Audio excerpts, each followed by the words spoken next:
Welcome back to our channel, kung saan pinag-uusapan natin ang mga pinakamaiinit na update tungkol sa Philippine military modernization at defense industry. Sa video na ito, tatalakayin natin ang pinakabagong development mula sa pagbisita ng US Army sa Pilipinas, pero hindi lang ito tungkol sa joint drills at logistics support. Ang pinakakapanapanabik, dala ng US Army ang kanilang kakayahan sa paggawa ng 3D printed FPV drones, at ito'y posibleng maging game changer para sa local drone industry ng Pilipinas. Pero bago tayo magsimula, tandaan natin na ang matatag na Pilipinas ay hindi lang nabubuo sa lakas militar, kundi sa maayos na pamahalaan, paglaban sa korupsyon, pagtanggi sa political fanaticism, at pagsugpo sa fake news. Mahalaga yan para sa tunay na seguridad at katatagan ng bansa. Ayon sa ulat ng USNI News, pinalalawak ng US Army ang kanilang presensya sa Pilipinas bilang tugon sa banta mula sa China. Kasama sa plano ang forward deployed units, prepositioned equipment, at bagong technology na bitbit ng mga sundalong Amerikano. Ngayon, isa sa mga bagong asset na dinala nila ay ang mobile 3D printing labs para sa FPV drones, ginagamit mismo sa combat zones, tulad ng Ukraine at Indo-Pacific training sites. Ang FPV o first-person view drones ay maliliit pero mabiling UAVs na controlled gamit ang live video feed. Sa mga modernong labanan, ginagamit ang mga ito para sa surveillance, kamikaze-style strikes, disrupting enemy formations. Ang 3D printing naman ay nagbibigay ng kakayahan sa military na gumawa ng drone parts on demand, gamit lang ang polymer printers at ready-made CAD files. Ang resulta, ultra-fast production ng mga tactical drones sa mismong field, minsan sa loob lang ng 6 na oras. Ang mga mobile drone labs ng US Army ay self-contained units na may 3D printers, soldering stations, and autonomous flight programming. Ayon sa defense sources, isa sa mga labs ay ipinwesto sa loob ng EDCA site sa Fort Magsaysay, at kasalukuyang ginagamit sa joint prototyping projects kasama ang AFP. Kasama sa training modules ang pagbuo ng drone frames gamit ang heat-resistant filament, pagsasama ng custom sensors at lightweight warheads, drone programming for swarming or autonomous flight.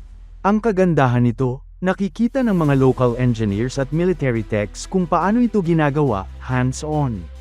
Hindi lang ito exhibition, may aktwal na technology transfer na nagaganap. Ang mga tauhan ng Philippine Army Signal Regiment at Air Force Drone Unit ay tinuturuan ng CAD design para sa custom drone parts, on-site diagnostics at repair, integration ng thermal cameras at GPS modules. May ilang prototypes na raw ang ginawa ng mga Filipino trainees gamit ang US-supplied printers and open-source drone kits. Bukod sa Camp Aguinaldo, pinag-aaralan na rin ng AFP at DOST ang posibilidad na magtayo ng Regional Drone Innovation Center sa Visayas at Mindanao. Layunin nitong mapalawak ang access sa drone production training. Kaugnay nito, inanunsyo rin ni Pete Hegseth, isang opisyal ng Pentagon, ang pagtaas ng drone production sa Amerika ng libu-libong units. Ayon sa kanya, we will arm combat units with various inexpensive American-made drones. We will train as needed for combat operations. This is the future. We are in the fight. Ang pahayag na ito ay nagpapakita ng seryosong direksyon ng US defense strategy, kung saan murang drones ang magiging pangunahing gamit sa modern warfare. At dahil ang Pilipinas ay kasalukuyang kaalyado at partner sa drone training at prototyping, posibleng makinabang ang local AFP units sa surplus, training, o joint use agreements.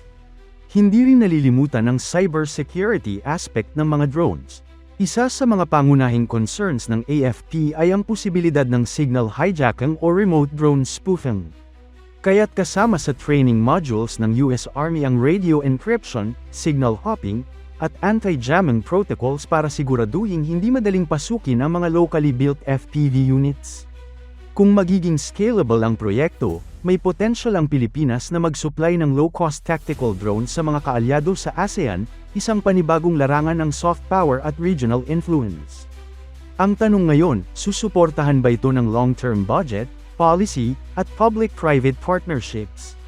Sa ngayon, may mga panukalang batas sa Kongreso na nagtutulak para kilalanin ang drone manufacturing bilang strategic defense industry, na pwedeng makatanggap ng tax breaks, government procurement priority, at direct research funding mula sa gobyerno.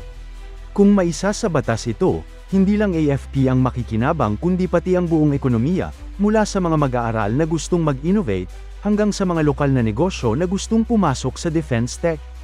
Ito na ang tamang panahon para seryosohin ng Pilipinas ang drone future, habang maaga, habang may oportunidad. Ayon sa mga insider, may proposal ng permanente ang isang 3D drone workshop sa loob ng Camp Aguinaldo bilang pilot production hub. Dahil dito, lalong lumalakas ang local FPV drone ecosystem. Bago pa man ito, may mga efforts na sa bansa tulad ng Sidlak Kanaway Project ng MSUIIT, partnerships with local aerospace startups. Pero sa pagdating ng 3D drone technology mula sa US, mas mapapabilis ang pagbuo ng custom attack drones, maritime surveillance FPVs, jungle adapted reconnaissance UAVs. Ang dating 2-week production time ay kaya nang gawing less than 24 hours gamit ang field printing. Sa gubat, bundok, at baybayin ng Pilipinas, malaking tulong ang mga FPV drones para sa anti-insurgency ops, West Philippine Sea Patrol support, disaster assessment after typhoons, counter-drone defense sa urban zones. Isipin nyo, kapag may gulo o natural disaster, kaya nang mag-print ng surveillance drone on-site sa loob ng isang araw. Wala nang hintay ng shipment o approval. May ulat na rin na magkakaroon ng joint Philippine-US drone test trial sa susunod na balikatan. Isa sa targets ay ang mass swarm flight exercise, kung saan magpapalipad ng sabay-sabay na locally assembled FPVs para sa simulation ng coastal defense. Ang mga FPVs na ito ay partly 3D printed sa Pilipinas, gamit ang parehong specs ng mga ginamit sa Ukraine War. Maliban sa military, may malaking oportunidad ang drone production sa agriculture, mining and surveying, border patrol, national emergency response. At dahil sa kakayahang mag 3D print on demand, posibleng lumago ang local startup ecosystem, mula design firms, printer manufacturers, hanggang drone repair and upgrade shops. Sa kabuuan, ang pagdadala ng US Army ng 3D printed FPV drone capability sa Pilipinas ay hindi lang panibagong military tool, ito ay seed para sa local innovation at defense self-reliance.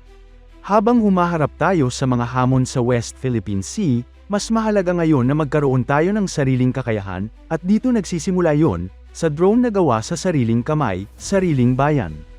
Kung magpapatuloy ang ganitong klaseng collaboration, walang malayong panahon na ang Pilipinas mismo ang magiging sentro ng drone innovation sa Southeast Asia. Kung interesado kayo sa future ng Philippine drone tech, huwag kalimutang mag-subscribe at i-like ang video na ito. Salamat sa panunood, kabayan!